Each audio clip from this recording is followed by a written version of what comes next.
Эй, агент 005, ну-ка ты там что там делаешь, мы тебя заметили. Какого черта? Какого черта государство называет меня предателем? Прикинь, ты иностранный агент. Я говорю, да, хорошо, все, пока. Мне кажется, ребят, вы меня с кем-то путаете. Ну, я на самом деле очень боюсь. Боюсь, что сяду за репост, а не за оригинальный контент. Вот это будет обидно.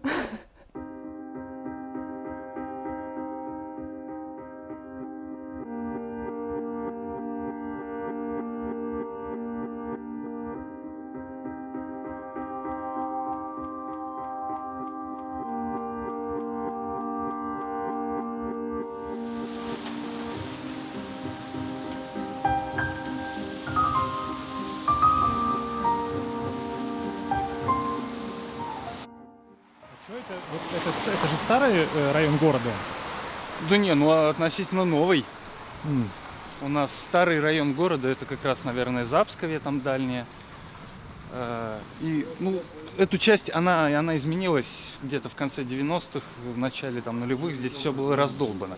А потом, как-то, когда начались всякие нацпроекты, освоение средств, слава богу, вон там наш по правую руку театр замечательный, на котором отмыли миллиард, точнее, вложили миллиард, сколько отмыли, не могу озвучивать, ибо нету документальных доказательств.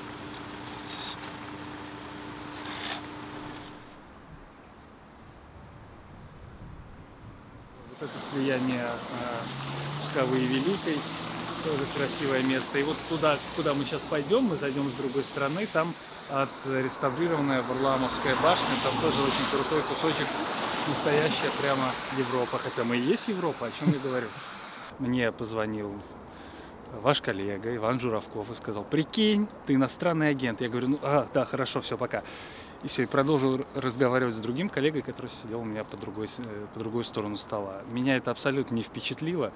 Я знал, что будет закон об иностранных агентах. Подозревал, что я туда могу попасть. Не думал, что в составе первой пятерки. Я родился на Украине, может быть, я хохол и агент Украины. Не знаю. Люблю Эстонию, может быть, я эстонский агент. Не в курсе. Но на самом деле я живу в России и всю жизнь здесь работал, уезжать не собираюсь и не буду. Зацените башню. Это Варламовская башня со смотровой площадкой. Конечно, наши там ортодоксы и консерваторы от культуры говорят: фу, зачем стеклянное, совмещать современное со стариной. Я повторюсь, я не такой, наверное, не так разбираюсь в культуре и искусстве. Мне нравится.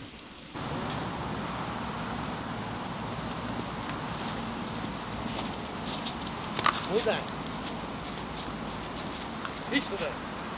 Мне не стрёмно, правда. Вот мне правда не стрёмно.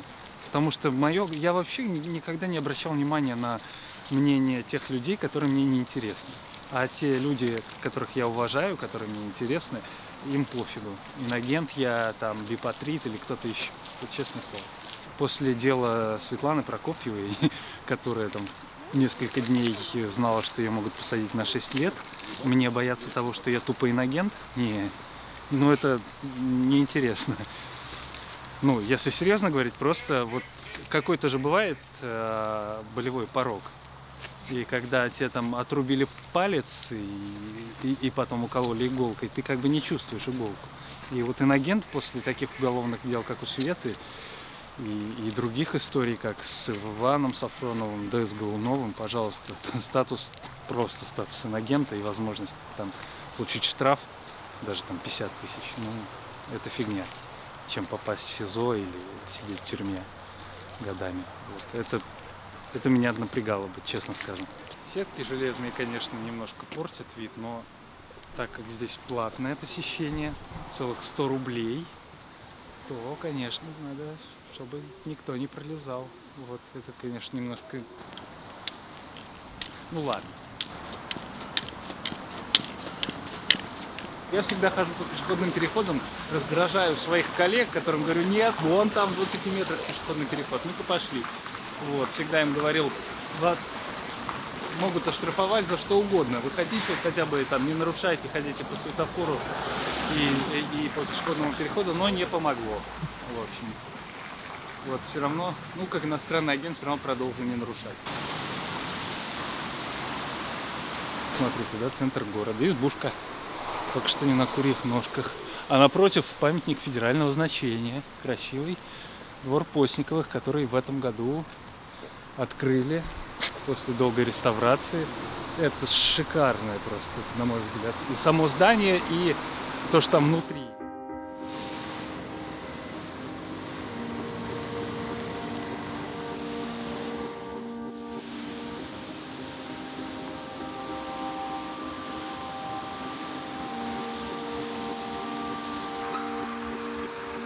Заходите.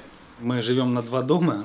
У нас есть там кабинет один на Завеличе, где мы работаем, и здесь мы соседствуем. Это такое старое место, где мы существовали давно. Тут соседствуем с Яблоком. Здесь хранятся старые архивы бумажной газеты. Здесь сидит я. Здесь сидит бухгалтер, который работает совместно с нами, с Яблоком.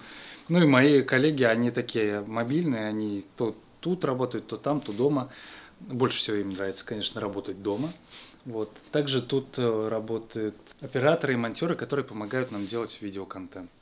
История была в конце 2018 года, когда уже к тому времени член Совета Федерации, но еще не заместитель председателя, бывший губернатор Псковской области Андрей Турчак собрал представителей СМИ, с которыми я работал раньше, и в том числе пригласили меня.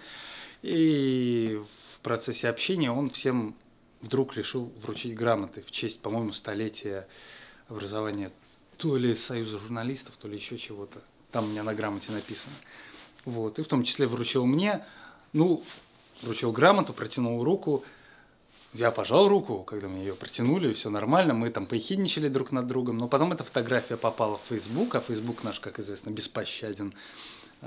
Он также готов тебя любить безмерно, вот как меня последние несколько дней, и также уничтожать, когда даже там близкие коллеги какие-то очень, то, что надо запикать будет, употребляли фразы в плане того, как можно было пожать Турчаку руку, ведь он причастен к нападению на Кашина.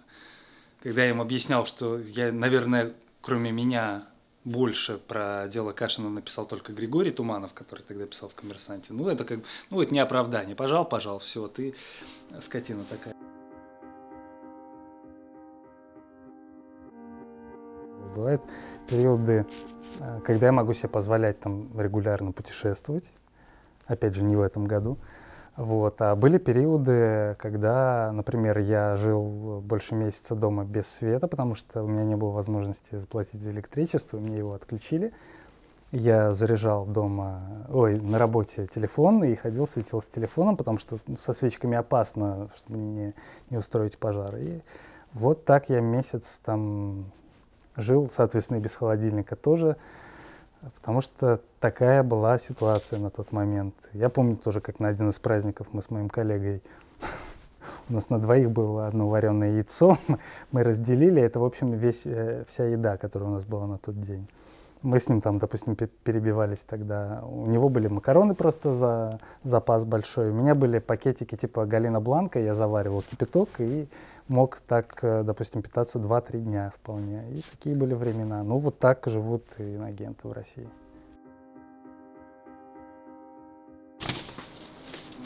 Все равно поставлю.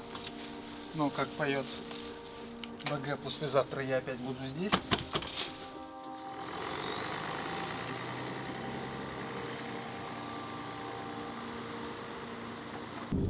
Я думаю, что и многие так не особо торопятся сегодня. Вот что у нас. 31 декабря, отвратительное 31 декабря, 9 часов вечера. Приехал я наконец-то, как всегда, к родителям отметить скучный Новый год. Наконец-то закончился этот паршивый год и начнется новый паршивый год.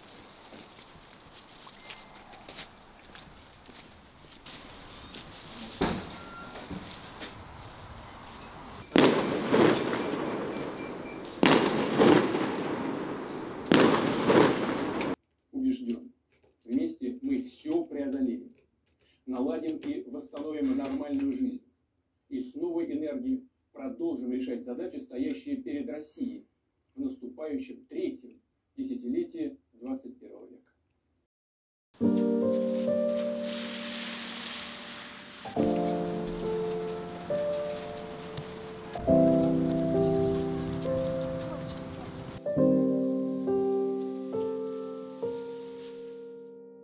Я наивно думала, что никто не знает о том, где мы снимаем квартиру, но когда это было в апреле этого года, сюда постучался товарищ майор с повесточкой, и я поняла, что несмотря на всю мою шифровку, они так и знают.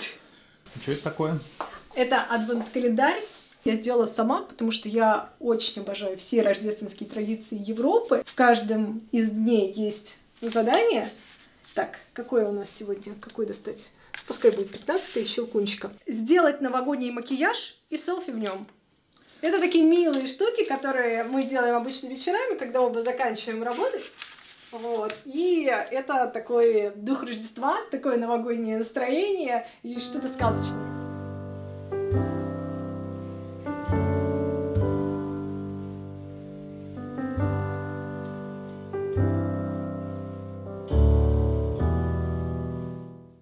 У меня была сессия с психотерапевтом по скайпу. Когда в один момент мессенджеры, которые я забыла отключить, хотя должна, и здесь выскакивает какая-то куча уведомлений. Одно из первых выскакивает от Вани Журавкова. Оно капсом: «Люда, у тебя горит пол под ногами». У меня распахиваются вот так глаза. Психотерапевт спрашивает, что-то случилось, что-то происходит. Одновременно начинает звонить судорожный телефон. Я все-таки довожу сессию до конца, открываю новости, думая, что что-то случилось. Может, военные опять жахнули снарядом по торговому центру, как это у нас нынче модно, а я не реагирую и плохо выполняю свою работу. Но выясняется, что нет, что моя фамилия в новостях, и я инагент. Я очень разозлилась, потому что какого черта государство называет меня предателем? Меня, которая сражается за россиян, за Россию вот каждый божий день. Если я пишу о проблемах, если мои статьи как-то критикуют власть, хотя я этого не делаю абсолютно точно явно, я просто сообщаю о фактах, какого черта это вдруг стало символом предательства? Ну только сейчас свои. Это у нас традиция, мы каждый год дарим друг другу сладкие подарки, потому что мы любим сладости. Вот. Поэтому это мой, это Димкин. Вот сегодня мы проснулись утром 1 января в 6 утра, потому что нам звонили в дверь. И какая первая мысль? Ну, конечно, там, ФСБ. к нам пришли Да. с обыском. Мы Мы не готовы. первый раз уже, вот на самом деле, просыпаемся от таких звонков, и мы каждый раз думаем, да, это пришли. И всегда мы собираем какие-то интересные, необычные конфеты, которые, видимо, упаковываем, и, соответственно, первый Да. месяц после Нового года мы Стараемся хомячим. выбирать, что каждый любит. И единственным сюрпризом было то, что она стала в числе первых, кого туда внесли. То есть, если бы она была там в первой сотне, я бы особо не удивился. Здесь вот так вот. Ну, наверное, я недооценил то раздражение, которое она оказывает своими материалами на нашу региональную и федеральную власть. Это перед Новым годом, конечно, был сильный стресс. Вот. Мы сразу, мы как-то, не знаю, собрались, взяли себя в лапы. Вот Агора очень сильно помогла, да, они сразу связались, Через 20 предложили, минут. да. Мне сказала уже Агора, что я уже 15 января должна отчитаться о своих расходах. Первый отчет будет. Вот надо собирать чеки за батон в Магните, за еще что-то.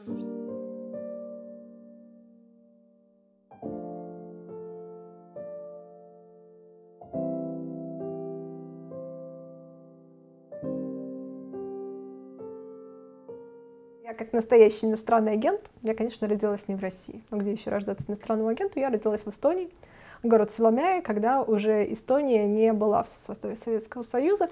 Но меня, к моему несчастью, родители перевезли в Печоры достаточно быстро. Это было там буквально в первый год моей жизни. Меня перевезли в Печоры, потому что там была работа у папы. Я жила в максимально религиозном городе Печоры до 2008 года, пока не перешла, собственно, пора куда-то поступать. Вот, и с 2008 года я в Пскове.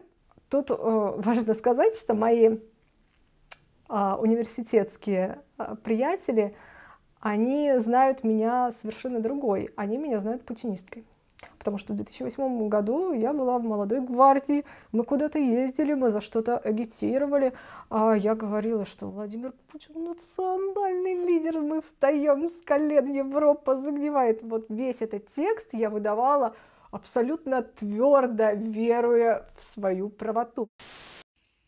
Дорогие россияне, от лица Барака Хусейна Обамы, Дональда Трампа, Джо Байдена, поздравляю вас с наступающим Новым годом! Я проснулась вчера утром, и у меня было очень четкое ощущение, что я должна что-то сказать. Вот просто должна, и все, наверное, в ответ на ту поддержку, которую я получила от людей. И я еще хотела это, да, обыграть со своим новым статусом. То есть меня обвиняют в том, что я вот такой национальный предатель, что я такой иностранный агент. Но окей, я вам сейчас покажу, какой я национальный агент. Сейчас вы узнаете.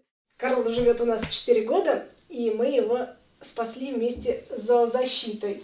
Он жил в подвале со своими братьями-котятами, потом его взяла к себе бабушка, у которой было 12 котов. Через несколько дней оказалось, что у него все братья заболели кошачьей чумкой. Карла спасали, он был на волосок от смерти, каждый день приходили зооволонтеры, ну, в смысле, там, ветеринары, кололи ему что-то, и он единственный из всех братишек вырос в такого вот огромного, замечательного кота. Я боюсь полиции, я боюсь правоохранительных органов, я боюсь ФСБ. Меня называют в последнее время, я от многих слышу, что я смелый человек. Я всегда очень удивляюсь, когда это слышу. Мне кажется, ребят, вы ни с кем-то путаете. Ну, я на самом деле очень боюсь. Я больше всего сейчас боюсь, что это приведет к рабочей изоляции, потому что эта история уже начинается, и это то, чего мне, вот, наверное, горько больше всего за последнюю неделю. Я очень подавлена тем, что либеральные, абсолютно независимые издания, с которыми я сотрудничала давно, в ответ на мою просьбу, на которой настаивают адвокаты, и которую хорошо понимаю я сама, подписывать, что материал создан при участии Людмилы Савицкой, которую Министерство Российской Федерации признало иноагентом, они отказываются ставить эту фразу. Для меня это означает, что я не могу публиковаться. Синтезатор в доме – это мой ответ одному печорскому священнику, который в детстве меня попортил немало крови. Он был духовником моей мамы, и когда я в детстве ходила в музыкалку, мне нужен был инструмент дома. Фортепиано мне было нужно, но просто чтобы играть. И в момент, когда я уже договорилась с друзьями о том, что мне достанется оно совершенно бесплатно, но накануне приезда фортепиано ко мне домой, мама пообщалась со священником, и он сказал: у Люды страсть. Страсть к музыке. Все, что страсть, грех. Нельзя. Пусть молится. И инагент должен играть музыку инагента.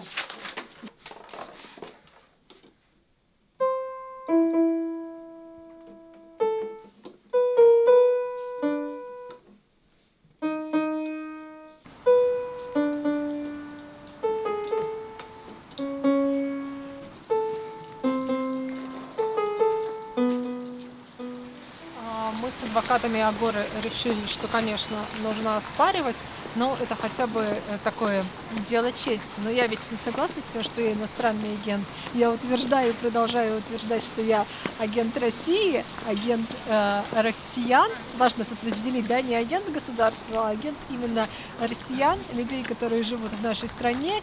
И дело принципа, по крайней мере, публично сказать о том, что я не согласна. У меня уже была история, когда после того, как я выпустила материал о том, как островским медсестрам не выплачивают за то, что они заразились коронавирусом на работе, мне в ночи на WhatsApp позвонил сотрудник Минобороны. Говорил, какая я провокатор, какой я нехороший человек. Я вот разозлилась и в максимально жестком тоне высказала все, что я думаю о его поведении, о поведении государства, о поведении Минобороны. А я думаю, они обиделись.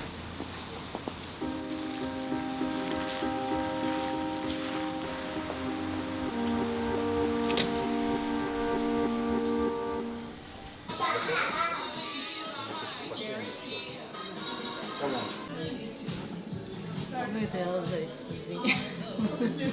Ничего. А ты говорила людям, что ты инагентка звонила? Ну, слушай, я звонила Колтакову. Вот если бы они это делали курсивом, кстати, можно было бы и лучше. А нужен шрифт такой же. Без курсива? Да, курсив нельзя использовать. Серьезно? Нельзя. Инстаграм сам себя не обновил. Вообще весьма странно, потому что я не знаю, как нам исполнять этот закон, если мы не получили еще разъяснение от Минюста. Вот что я должен делать? Ну, я думаю, что все равно, но там же в законе прописано. Вообще на основании кто доказал, какое иностранное финансирование? Я же так и не дозвонилась, я несколько раз звонила федералам. Они просто не отвечают на мои звонки, а местные говорят, это не мой успех, Я тебе говорю, моя Майков, вот 100 пудов. За то, что ты его капитаном называла. Я в запросе еще попросил указать номер моего свидетельства о СМИ, если я СМИ инагент. Посмотрим, что они мне напишут. Да, это прикольно.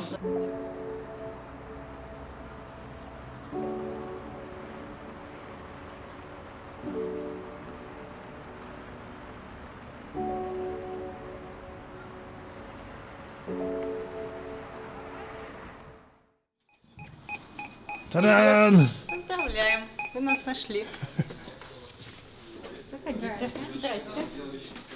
Так. Я Даша. Я тут не работаю, но мы дружим с этим пространством.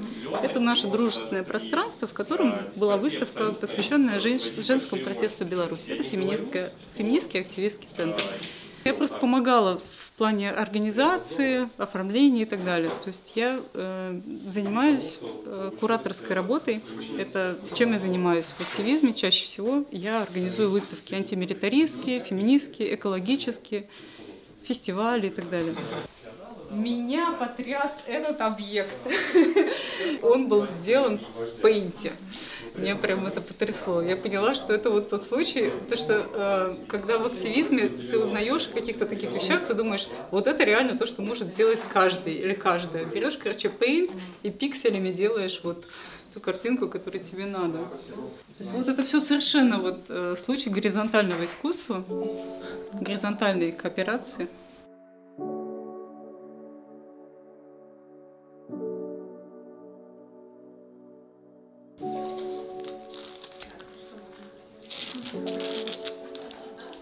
Я прошла все фазы.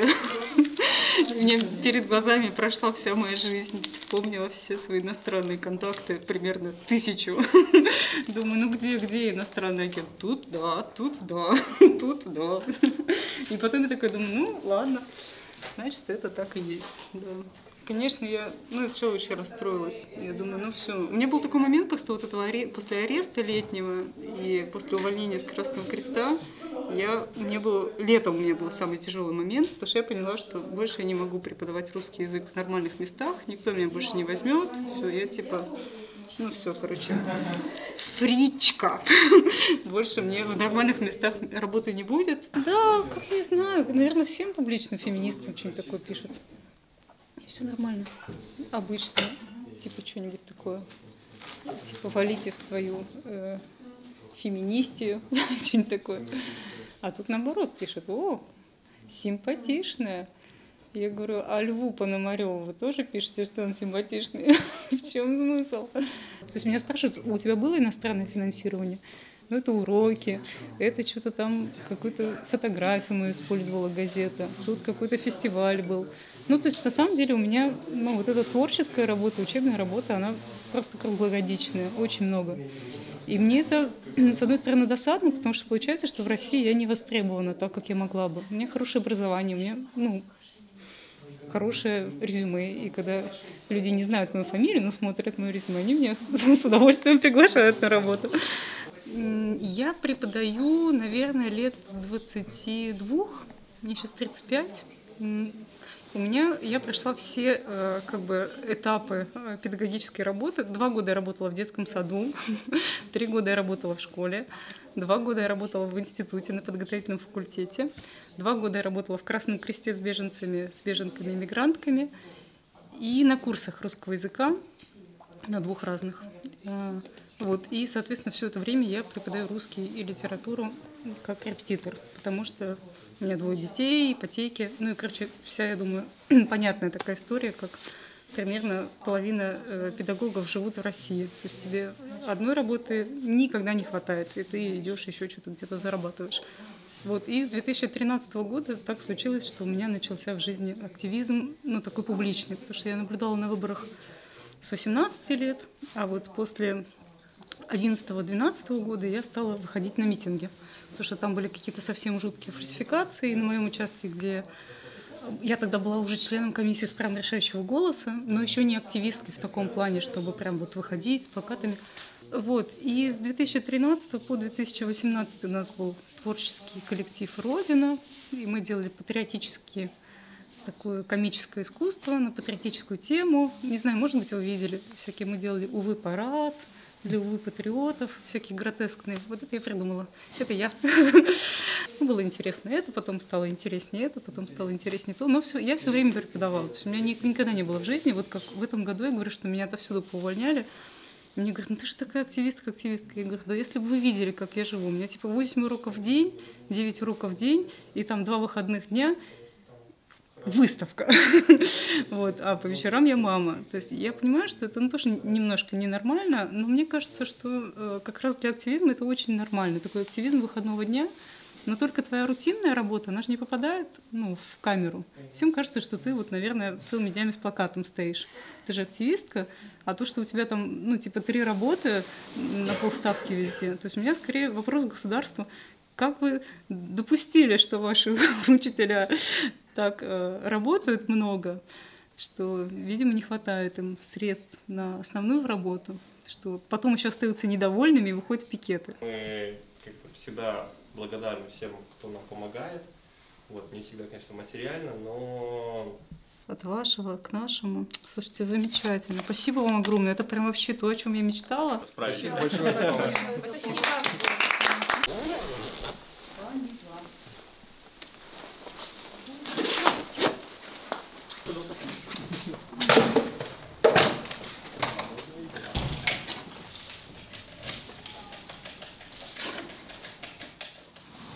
Ну ладно, ребята, тогда все, до встречи, пока, счастливо. Гляньте дела. До скорого. Почему самокат? Ну вообще, потому что быстро можно уезжать от ментов. А если правда, потому что он с детской ступенькой, что ребенка можно ставить и быстро доезжать. Он не любит долго ходить у меня. Он у меня больше любит стоять и командовать парадом.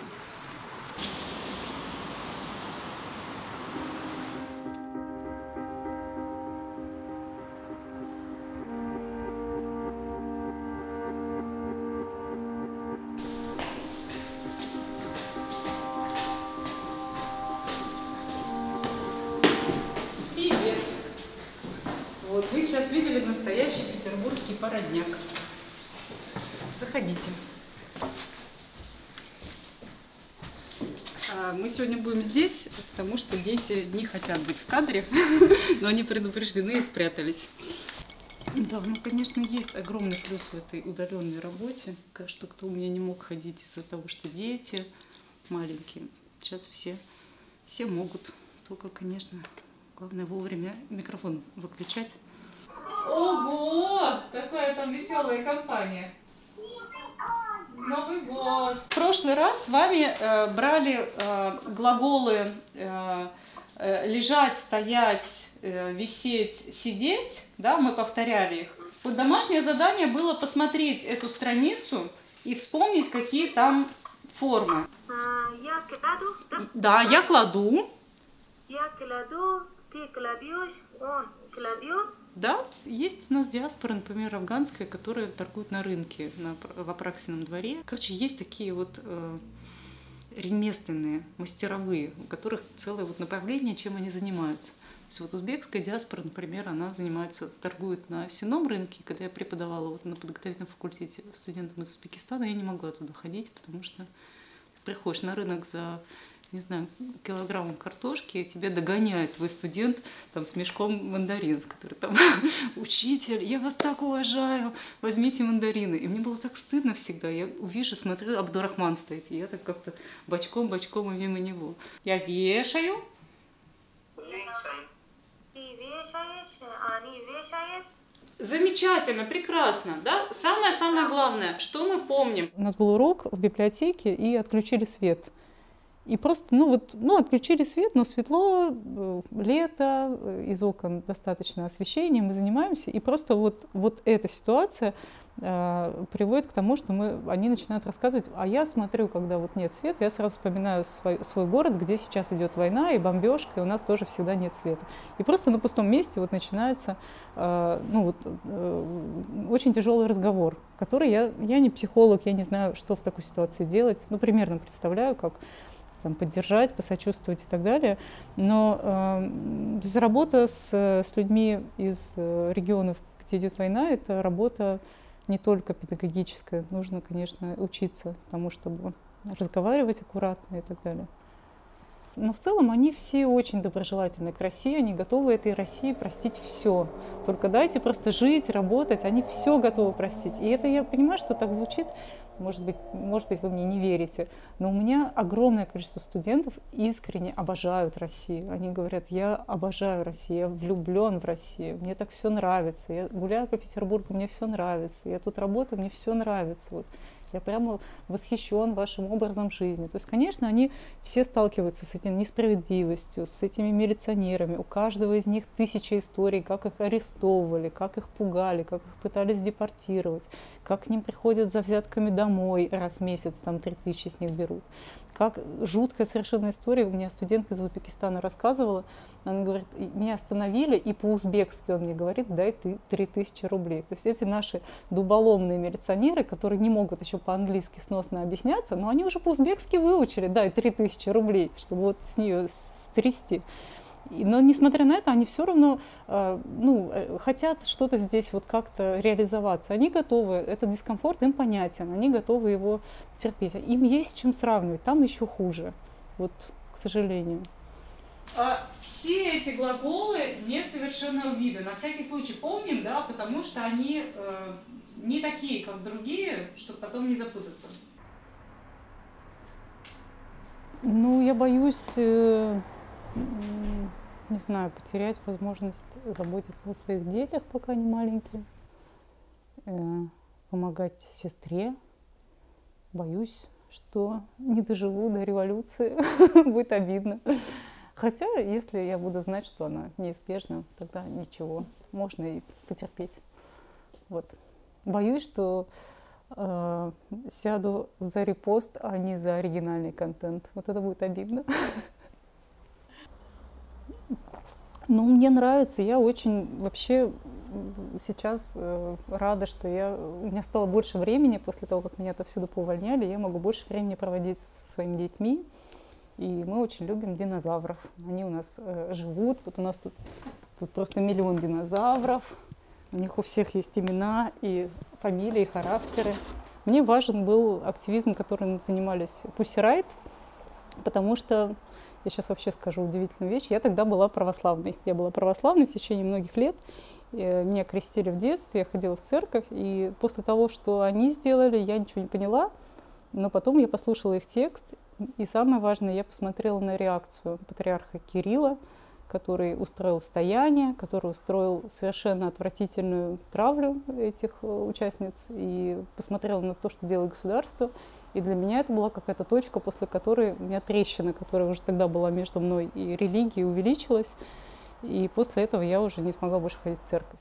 Вот это называется церковь динозавров. У нас тут есть такие динозавры, которые проводят проповедь, приходят, там, в общем, учат друг друга любви. У нас есть наша героиня, динозавр Триси, которая, у нее светится рог, и она никогда не бывала в жизни в темноте. Вот, и я, конечно, в общении с детьми получаю вот этот важный витамин радости и такого открытого восприятия мира.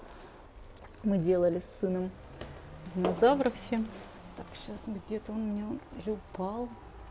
Самый главный друг его, наверное, упал. А, вот он. Прилип. Вот у нас, видишь, какой динозавровый Новый год. Вы смеетесь, но там это, мой сын так и играет. Агент динозаврик у телефона. Угу. Но если бы у меня было, например, полгода, чтобы я могла не работать и просто жить, заниматься детьми, заниматься делами, я бы, наверное, дописала сказки, которые я пишу. То, что мы вот почти 2 года назад запустили наш сказочный проект, и тут тоже есть и активистская, но есть очень личная, потому что мне всегда была интересна литература, детская литература. И мы выпустили 2 книжки, я вам сейчас покажу. Вот они тоже, они везде, потому что мы их еще не все распространили, вот такие книжки. Вот, и я пишу сказки, у меня есть антимилитаристская сказка здесь, как все оружие на свете превратилось в конфеты. И сказочная оказалась работа, она вообще очень поддерживающая. То есть, чтобы не сойти с ума в этом мире войны, насилия, арестов и так далее, очень рекомендую. Сажай. Да. Сажай, сажайте. Да? Например, что? Сажать картошку. Да? Все что угодно. Угу. Смотрит в окно, нет ли ментов. Нет. Я думаю, что я в первой 5, потому что у меня фамилия на букву А.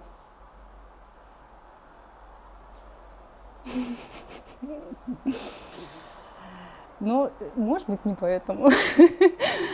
Я не знаю, почему в первой 5. Я думала, может быть, потому что вот меня арестовывали летом, и как-то было на слуху. Потом это вульва-балет немножко напоминает тоже Pussy Riot, что-то там какие-то, что-то про вульвы, что-то про танцующих девушек, что-то, наверное, опасное.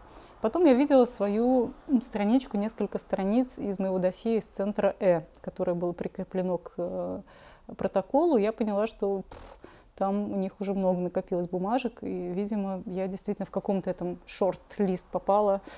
Но у меня ответа однозначного нет, почему я там, не знаю.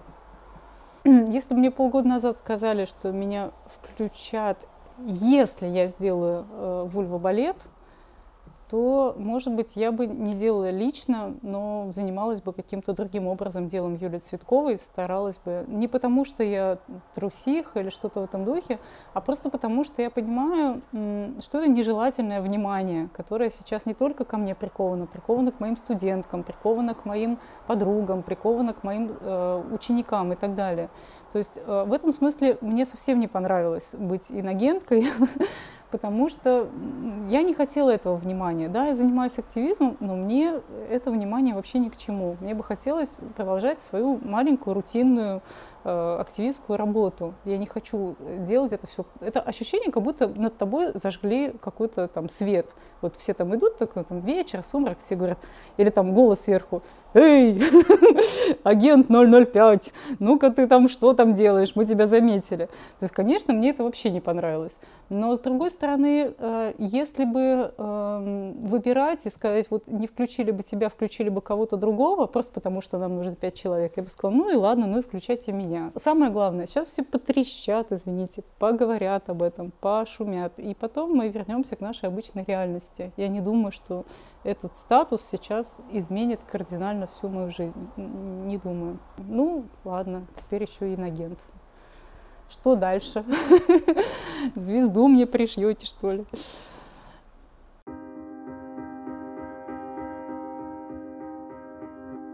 Что касается СМИ-инагентов, физических лиц СМИ-инагентов, то законодательство предусматривает следующее, что в течение месяца после внесения в подобный список человек должен зарегистрировать юридическое лицо на территории Российской Федерации. Если он этого не сделает или она этого не сделает, то предусмотрена административная ответственность. Скорее всего, будущая практика применения вообще по физическим лицам инагентам, она очень непредсказуема, она выборочна, но есть несколько, как мне кажется, правил, которые могут, если не обезопасить нас от самого преследования, по крайней мере, минимизировать такие риски.